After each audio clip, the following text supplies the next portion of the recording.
প্রথম আলোর প্রধান শিরোনাম, উপজেলা পরিষদ নির্বাচন, মন্ত্রী এমপিদের স্বজনেরা এবারও সরলেন না। প্রতিবেদনটিতে বলা হয়, দ্বিতীয় পর্বের ভোটে মন্ত্রী সংসদ সদস্যদের অন্তত 14 জনের স্বজন চেয়ারম্যান পদে লড়ছেন। প্রথম ধাপে 50 জনের মতো স্বজন প্রার্থী। প্রতিবেদনটির পাশাপাশি ছাপা হয়েছে, দ্বিতীয় ধাপেও বিএনপির অনেকেই ভোটের মাঠে।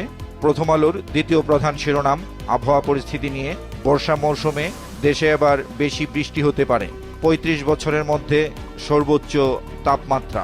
পত্রিকাটির প্রথম পৃষ্ঠায় আওয়ামী লীগের সভায় প্রধানমন্ত্রী, অতি বাম অতি ডান এক হয়ে সরকার উৎখাত চায়।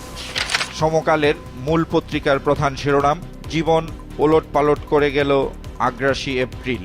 দ্বিতীয় প্রধান শিরোনাম, ঘুষকাণ্ডে শাস্তির মুখে ওসি কাইয়ুম হচ্ছেন এসআই। বিশেষ এই প্রতিবেদনটিতে